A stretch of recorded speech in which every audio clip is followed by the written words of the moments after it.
Morning, everybody. Trust you can hear me okay. It seemed really loud. It's over. All right, so today we're going to continue our study on the Beatitudes. Last time I was up here, we kind of kicked that study off and set the stage a little bit for the rest of the quarter. And I'm quite sure those lessons have been very good. Unfortunately, I haven't been able to really hear any of them teaching the high school class, but hopefully it's been very beneficial to you. And I can say as a facilitator of these classes, it's very beneficial to study for them. So if you ever have the opportunity, let me encourage you to step out of your comfort zone and teach a class. Hamilton and I could definitely use your help in the education department. If you want to step in as a helper, at least to start, or jump right in as a teacher, we would definitely be grateful for your assistance in that respect. So, enough of the commercials. Last time I was up here, I didn't tell any jokes. So I was rebuked for that, and I have a really bad joke regarding meekness. That's what our topic is today. Blessed are the meek, Matthew 5:5. So it's a really kind of a long joke, and I've probably sufficiently killed it anyway, so let me go. There's a state trooper, and he sees a vehicle on the highway doing 27 miles per hour. He pulls this car over to make sure everything is all right. When he approaches, he realizes the driver is one of the older ladies from the congregation. She has several sisters of the congregation with her in the car. She says, "Excuse me, sister, but are you all right?" She replies, "Oh, yes, officer, we're just fine. Was I doing something wrong?" The officer says, "Well, sister, you were traveling well under the speed limit, and I was concerned you might be having car trouble or something." "But officer," she interrupts, "I saw the sign there about a mile back that said 27, and I know I wasn't going any faster than that." The officer was laughing, and he says, "Well, sister, that was a state highway route marker. This is Highway 27, not the speed limit. The speed limit signs have MPH at the bottom." "Oh, now don't I feel silly?" replied the sister, feeling embarrassed. The officer says, "Well, that's okay. Please try to be more careful. I would hate to see you get hurt." As he turns to say goodbye to the other ladies in the back seat, he notices for the first time that they are trembling and quite pale. "Sister, what's wrong with your friends? Can I escort you to the hospital?" She says, "Oh, no, they're all right. We just turned off Highway 120. Not quite sure what that has to do with meekness, but I Googled it, so you know it had to be true. I think it has to do with the little older sister being seen as meek, and we'll talk a little bit about that as we move forward. So Matthew 5:5 is our source text today. Of course, it says, "Blessed are the meek, for they shall inherit the earth." And we're going to break our study down into three key parts. And then if we have time, we have a little bonus material regarding the inherit the earth. And I may, even if we don't have time, just get there and kind of pause on that screen in case you're curious about that, because I was. But we're going to talk about meekness defined. We're going to spend quite a little bit of time, decent amount of time, discussing the definition of meekness, because it's probably one of those words, at least to me, is a word that we hear a lot and we say a lot, but maybe we don't exactly know what it means. So we're going to talk about that, and we're going to talk about some things that it is, some things that it isn't. We're also going to talk about meekness being demonstrated by a couple of key not New Testament, just Bible figures, and we'll talk about actually them several different times as we go through, and we'll introduce those momentarily. And then we're going to talk about meekness displayed, how we can display meekness in our lives. So let's talk about first, what is meekness actually? Well, many times meekness is associated with weakness, which is actually, they're quite opposite if you break them down. And like we talked about in the joke, the little old ladies being seen as meek. Well, that's very likely the case. There are many, it doesn't have to do necessarily with physical strength, but we again, associate meekness many times with weakness or frailty. It's not that way. So we see it sometimes as the feeble older person that just sits quietly and never bothers anybody. Oftentimes, meekness is used as a synonym for humility, and that's also not the case. And we'll talk about that more in a moment. They're very, very similar, but not quite the same. So it's not exactly any of those things. So, of course, what do you do if you don't know an answer? You Google it. And so that's what I did. Actually, what I did is I searched Google Images for the word meekness, and it came up with a few things, and I want to share those with you. So there's a ton of little lambs when you Google meekness.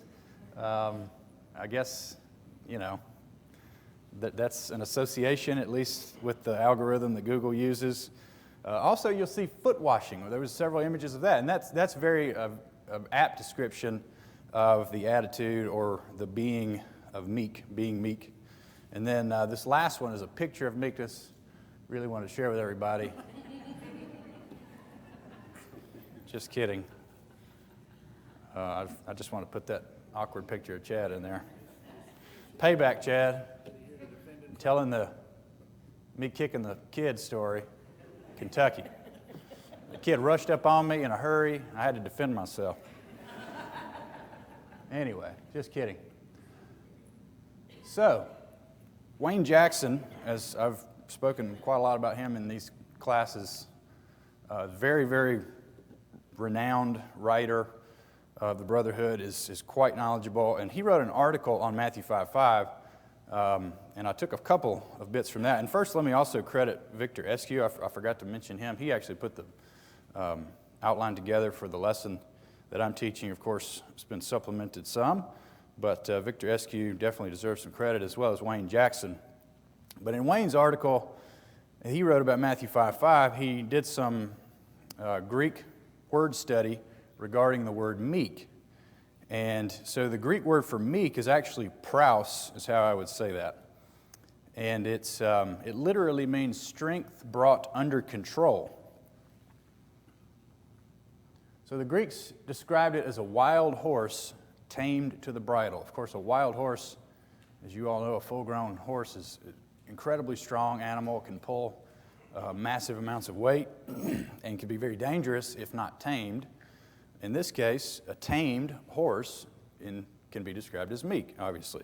That's the way the Greeks viewed it. Excuse me.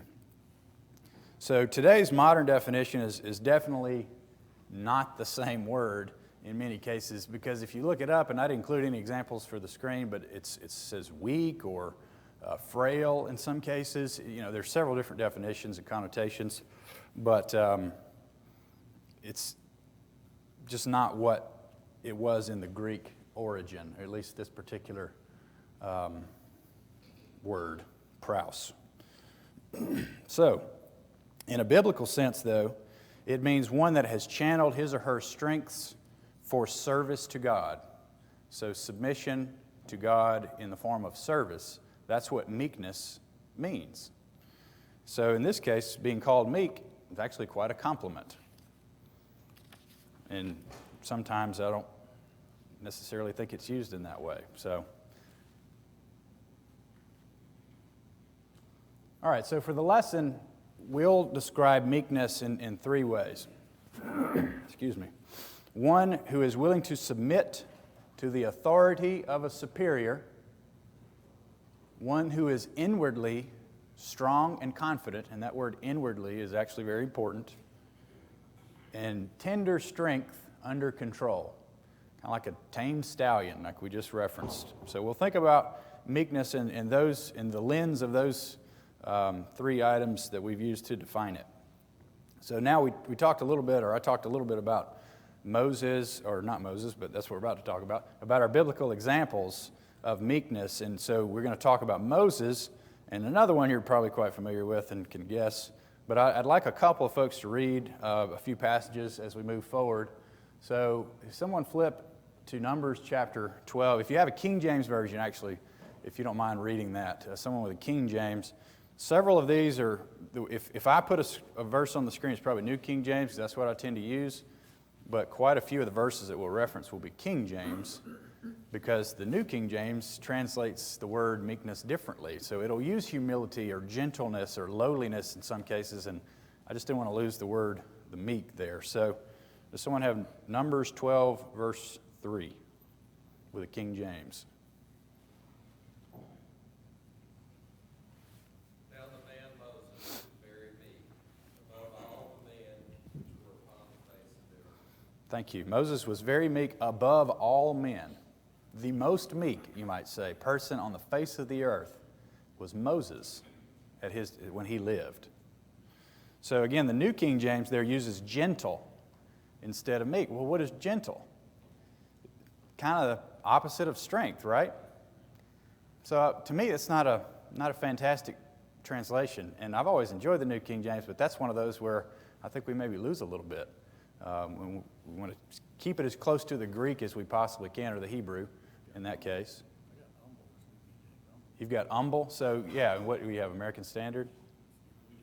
Oh, and it says humble? Okay. Sorry, I guess I made a mistake. Mark it down. Just kidding. All right, so the other character that we're going to talk about is Jesus, who is quite meek himself. Can someone find Matthew 11:29 in the King James? And then 1 Corinthians 10, verse 1. It could be any translation, or at least the New King James if you have it. I'm going to read Matthew 21:5, go out of order a bit. So behold, the King cometh unto thee, meek, and sitting on a donkey. Doesn't say that, but that's what I'll use. Anyone have Matthew 11:29?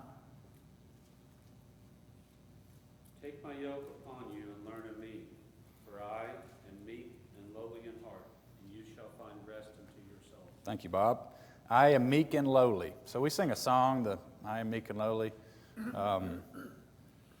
Really, if you think about that, meek and lowly are almost opposites in a way. But lowly doesn't mean like insignificant or weak. In this case, it's I'll give you the old Georgia definition. It's the opposite of uppity. We all know what that means. Lowly is the opposite of that. So it's the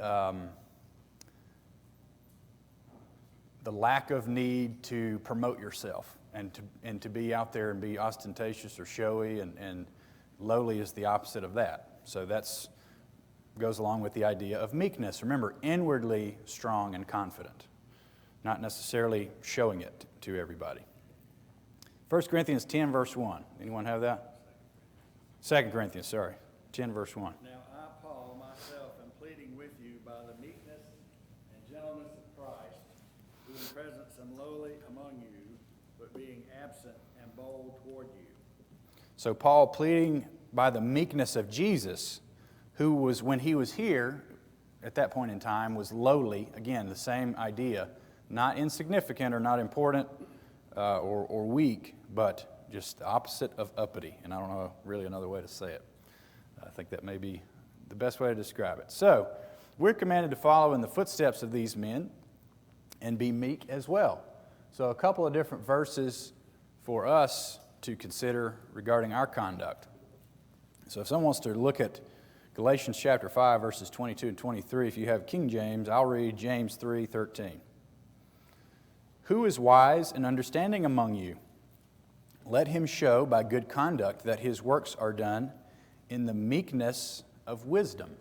So now we see that meekness is also wise, is equated here to wisdom. In Galatians 5, 22 and 23. Anyone have a King James? I can read it. The fruit of the Spirit is love, joy, peace, long-suffering, gentleness, goodness, faith, meekness, temperance. Against such there is no law. Thank you. So meekness is listed quite prominently in that list. Also thought it was interesting to note that the New King James uses gentleness instead of meekness. Well, as you just heard Brother Johnny read, Gentleness was in the King James list, but if you look at the New King James, I think it's humility or something like that instead of gentleness, or kindness rather, it's kindness. So there's just a lot of word shuffling around from translation to translation. In case we didn't know that, it's certainly there for sure. Okay, so let's talk about what meekness is not. So we established what it is. Again, we're using that three-pronged definition, and we're going to go back to that a couple of different times. But let's talk about what it is not. It's not meanness. I made that up. So you have to include the K, because if you don't, if you take the K out, meanness, that's kind of what we're used to today, right? We talked about not being uppity, being lowly. Well, the opposite of that is it being all about me. And that's society in a nutshell in many cases. So we definitely know that meekness is the opposite of that. It's definitely not weakness, again, that we discussed, and we'll continue through that line of discussion. So think back to that Greek word praus, which means strength, under control, and even having strength and not controlling it is having much less strength than having strength and controlling it. So it's like doubly strong, if you will. So definitely meekness is not weakness. It's also not passivity, or the act of being passive, just letting someone beat you up and you just sit there and take it. Now, we also have been taught if someone slaps you on one side, then turn the other cheek, right? So there's some definite study that could be done there, but it's not complete passivity, and it's also not the complete absence of anger or emotion. So let's look at a couple of examples in that respect. So let's look at Numbers chapter 20, verse 10 through 11.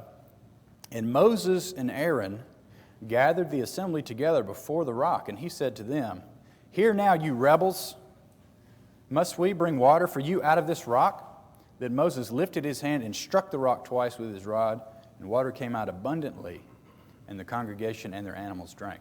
Now we know this is the instance or the occurrence that effectively kept Moses out of the promised land.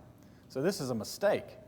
But what do we read about Moses in Numbers 12, verse 3? What was Moses? Meek.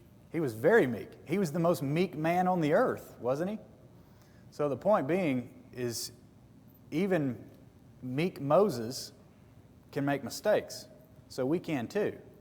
It's very, very possible for meek people to make mistakes and mess up. In this case, Moses would have benefited from Ephesians chapter 4, verse 26. Of course, we know that to say, "Be angry and do not sin," the first part of that verse. But still, even Moses, who is a great example and a hero of faith, if you will, is still made mistakes. Now, thinking forward to Matthew chapter 21, verses 12 through 13, we have another example of emotion, anger, for someone that did not make a mistake. Does anyone have that? You could read it for me.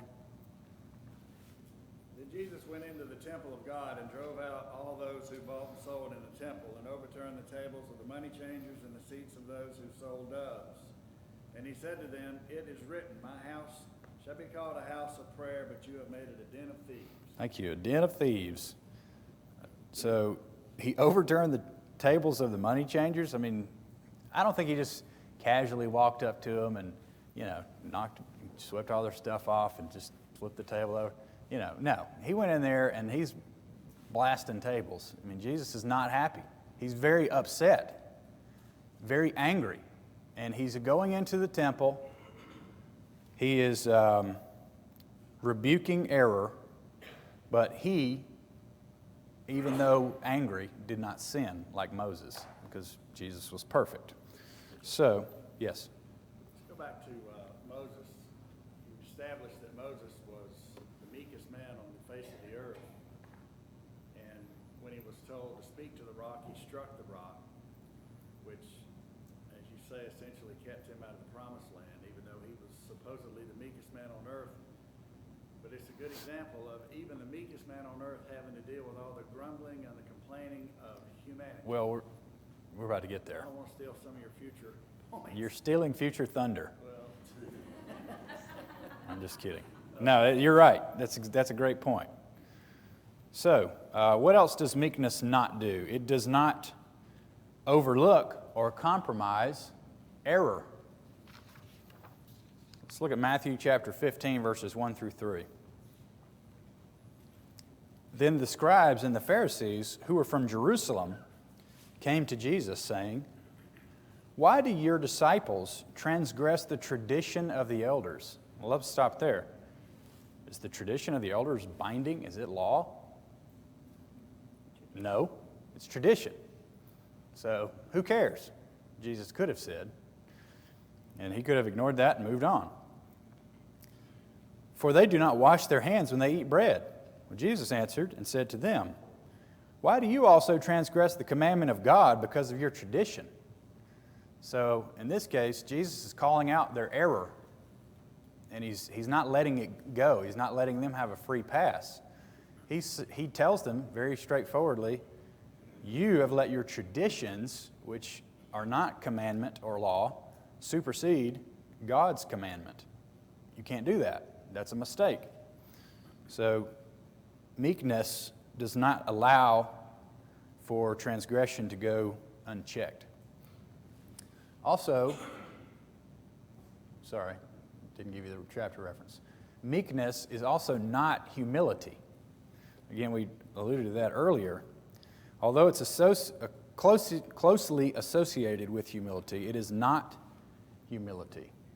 So let's look at Colossians chapter 3, verse 12.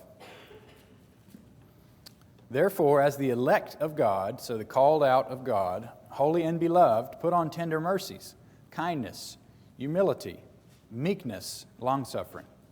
So point being, we've read a lot of those types of verses that list meekness in there, but meekness and humility are right next to each other. They go hand in hand. As a matter of fact, what we'll look at next, they're not the same, and hopefully you can see that now, but humility actually has to precede meekness. So we talked about that idea of being lowly, not being uppity.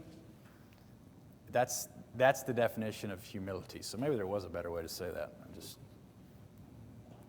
wanted to say uppity a few times. So, what is humility exactly? It involves the proper view of self-righteousness, self-worth, if you will. There are a lot of folks that really think that a lot of themselves, and they think they're very, very important. That would be the opposite of being humble. So we have to have a proper view of self. Well, it's also, humility is the opposite of pride, which of course has an I right in the middle. So it's all focused on me, I. If you're not humble, again, being proud. Proud in the sense of you're proud of yourself. Sorry, I keep losing my spot. So we have a biblical application of kind of what not to do, and then what exactly to do from Paul in Romans 12, verse 3, which says, "For I say, through the grace given to me, to everyone who is among you, think not to think of himself more highly than he ought to think, but to think soberly, as God has dealt to each one a measure of faith." So again, the idea right there of self-examination, not thinking of yourself more highly than you should. Not think you should think of yourself lowly either, because we're very important, right? But just have a proper view of self. So both of our biblical examples of meekness were also very humble. So let's look at those ideas. Moses, we'll see an example in Exodus chapter 3, verse 11.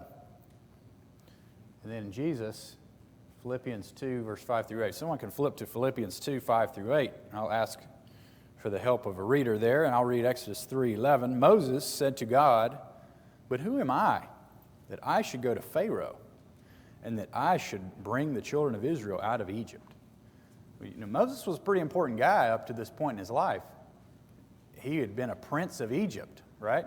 He was very important, but he had gone away. Of course, sometimes we maybe forget that Moses, in addition to having maybe one bout of anger issue that we just read, maybe there were others, of course, but he also killed a guy too. So Moses was a murderer, and that's not good. But also, God used him as the vehicle to drive Israel out of Egypt. But Moses thought nothing of himself. He was not proud or arrogant. He says, "Who am I that I should do this?" So Philippians chapter 2, verses 5 through 8. Let's read about Jesus. Does anyone have that?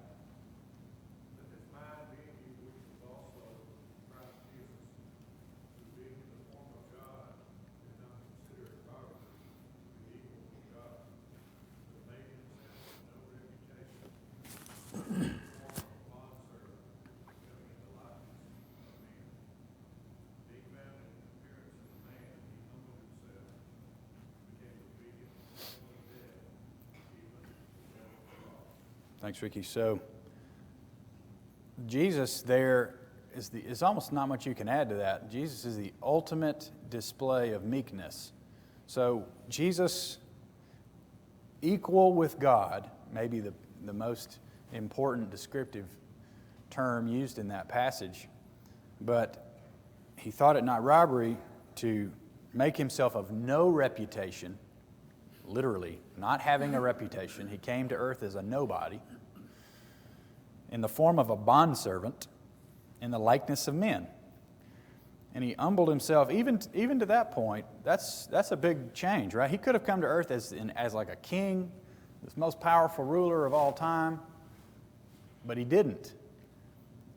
But he already displayed this incredible show of meekness just to come to earth. Not only that, to be obedient to death and the ridicule and beatings and the horrible things that were said and done to him up to that point. That is the ultimate display of meekness. Of course, we know he could have called legions of angels or 10,000 angels, but he did not. And we're thankful to him for that. So let's think back to our definition of meekness. So one who is willing to submit to the authority of a superior, that idea we're going to talk about a little more. One who's inwardly strong and confident, and then tender strength under control. So now we're moving on into meekness demonstrated. So we just, that was the introduction, if you can believe that part. That was all meekness defined. And these are going to move a little more quickly. Should be right on time. So we noted that Moses and Jesus were both described as very meek. So let's see how that's demonstrated in their lives.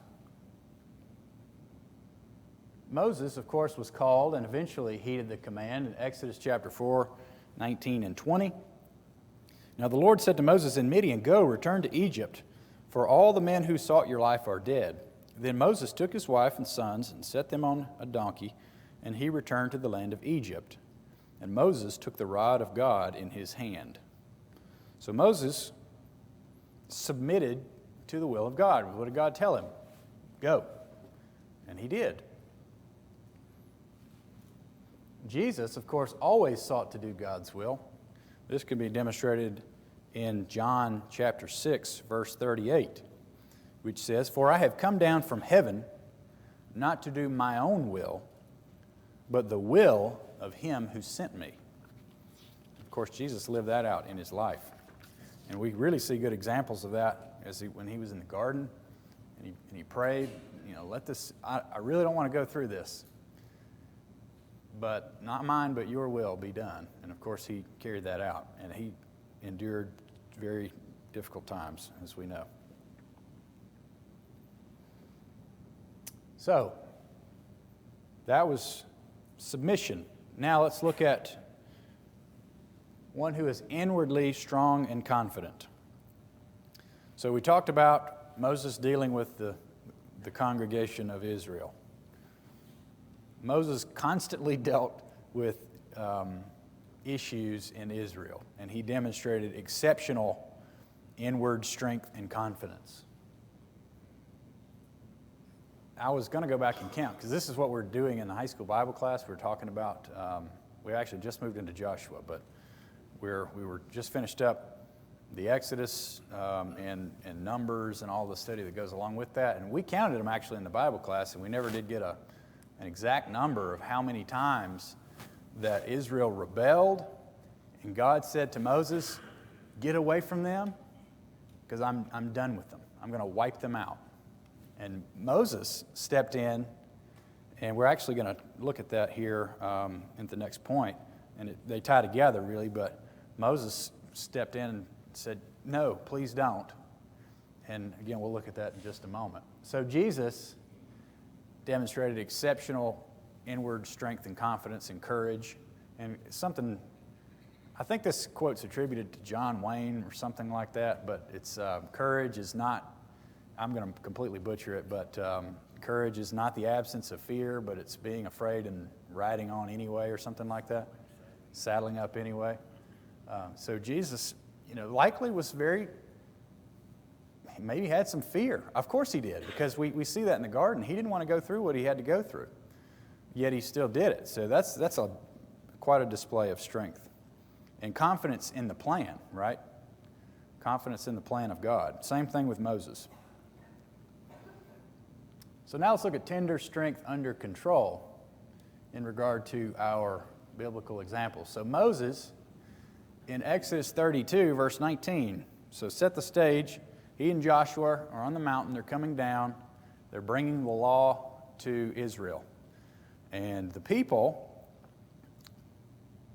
and Aaron, the people said to Aaron, actually, hey, make us something that we can worship, because Moses is not coming back, we don't think. We don't know where he is. And so Aaron went along with it, and he said, okay, give me all your earrings and your gold and whatnot, and I'm going to make this nice image, this golden calf. And here comes Moses and Joshua, and they're talking to each other as they're journeying back, and they said, what's this I hear? Is that battle? No, it's not battle. It sounds like a party. It sounds like they're happy about something. And of course, Moses gets there, and his anger was kindled, I think King James says, or his anger grew very hot, and he tossed down the tables and broke them. He was pretty mad. And then, of course, Aaron says, yeah, the people made me do it. I put this gold in the fire, and popped out this calf. Well, Aaron he's full of baloney. He did that himself. But again, we talked about it's not the absence of emotion. Moses in this case was quite angry, but this was not a sinful occurrence. Now,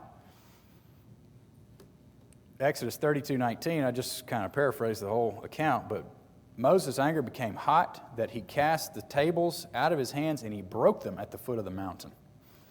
Well, we talked about God saying to Moses on numerous occasions, step away from them, get away from those people. I'm going to wipe them out. Could Moses at this point have said, you know what? I'm going to take you up on that offer this time. I'm leaving. I'm done. Of course he could, but he didn't. So he was very mad. He could have done a lot of things because he was very powerful in regard to the people. Obviously, he was God's representation on earth to Israel. But in just a few verses, verse 32 of chapter 32, he says, yet now, if you will forgive their sin, but if not, I pray, blot me out of your book which you have written. So that's a great degree of control, right? He was able to experience those emotions and kind of internalize it and then move past it and then pray for their forgiveness, which was maybe something more than what we could do. Again, the meekest man on earth at that point in time. Of course, we already looked at an example of this, but Jesus, in his tender strength under control, John 2, verses 15, 16, another account, but I like this one. When he had made a whip of cords, he drove them out of the temple. So last time we talked about this, he was just turning tables over. Not only that, he's got a whip, and he's whooping the animals, and he's getting them out of here. The sheep and oxen, and he poured out the changers' money and overturned their tables. So they might have had buckets, and he's dumping them. And he said to those who sold doves, "Take these things away," in exclamation points. "Do not make my Father's house a house of merchandise." So Jesus is very angry. He's demonstrating strength and control in that he's cleansing the temple, he's rebuking error, he's not hurting anyone, and he's not sinning. We know he's not sinning, right? Because he didn't sin. Okay, so now let's transition into display of meekness in our lives, and I'll pick up the pace a bit. Let's see. So let's talk about how we should display this. It should be displayed in relationships, our relationships with God and man. Well, there are many examples how we can do that. Our relationship with God. James 4, verse 7, with the first part, says, "Therefore submit to God." So what are we supposed to do? One of the first tenets of our definition was to submit. We're to submit. In our relationship to elders, and I'll give you the chapter reference. I'm not going to read it for the sake of time, but obey those who rule over you and be submissive. How about our government? Let every soul be subject to governing authorities. Basically said they were appointed by God. Wives to husbands. Wives, submit to your own husbands. And of course, there's a lot more to that. And again, I wanted to get there, but I want to finish the lesson as well. And then also children to parents, another idea of submission. So these examples involve submission or obedience in some way, which of course is paramount to being meek. So why is it important for us to display meekness? We must display meekness in order to be right with God, to fulfill His commands.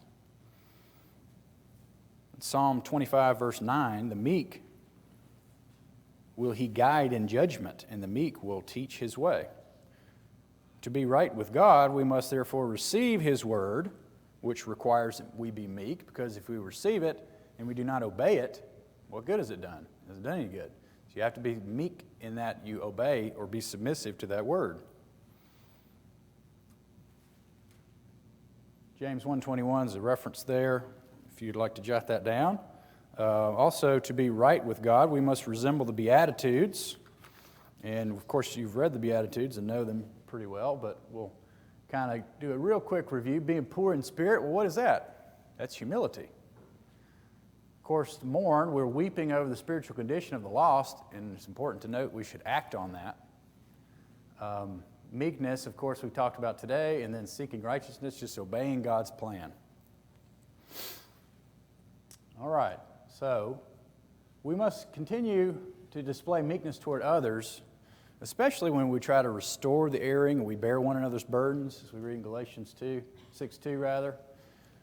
It's important to display meekness when we try to keep the unity of the Spirit with lowliness and meekness, as Ephesians 4:1-3 iterates. Also, we're to be meek when teaching others about the gospel, because if you come to them with a high and mighty attitude, you're going to turn them off really fast. You being me, everybody included. So we're just instruct in meekness. How about a believing wife teaching her unbelieving husband? 1 Peter 3:1-4. Wives, be in subjection to your husbands. If any obey not the word, they may, without the word, be won by conversation or acting the conduct of the wives. But let them keep a meek and quiet spirit. So the example of meekness helps to bring that unbelieving husband to Christ. And answering others when asked about our precious hope, which Brother Bob, when he taught the high school class, drilled this into their heads, and I think it is, we talk about it quite a lot, very, very meaningful, something we should know very well. But when we give our defense, how do we give that defense? In meekness and in fear. So with a confidence and strength that's under control, we have submitted to that word, and now we're telling it to others in fear, being respect. So it's quite the opposite of the uppityness that we talked about. So these situations all may be tense or pressure-filled, and we may be challenged, but it's important for us to be strong and confident in those situations and display strength under control. All right, so real quickly, meekness is the opposite of harshness. It calls for gentleness. Sorry, not too far. Meekness is not lashing out or prohibits lashing out. It calls for patience. It's not coercion. It's persuasion. It's not rudeness. It calls for kindness. It's not offensive, but it calls for thoughtfulness. And it's not disdain, but it calls for respect. So, in conclusion, meekness has its dividends. The meek shall eat and be filled. Psalm 22:26. The meek shall be lifted up. The Lord lifteth up the meek. Psalm 147, verse 6. The meek shall inherit the earth. Of course, Matthew 5:5 and Psalm 37, verse 11. And the following verse really sums everything up. Zephaniah 2, verse 3. Seek ye the Lord, all the meek of the earth, which have wrought his judgment. Seek righteousness, seek meekness, and it may be ye shall be hid in the day of the Lord's anger. Thank you very much. Again, the bonus material on Wayne Jackson's article, I'll just leave up there. Effectively, being meek implies submission. The meek enjoy the earth, but you enter the kingdom of God while you're on the earth. And then, of course, we know the earth at some point will burn up, and then that kingdom will be translated to heaven. So that's the key points on that. Thank you very much.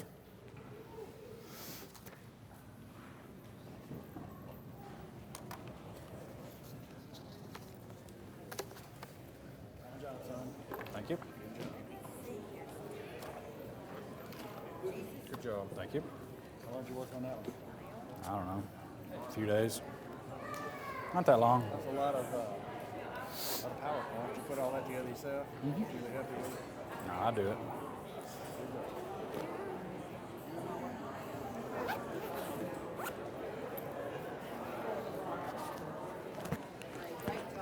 Thank you. Appreciate you, Jacob. Thank you. You bet.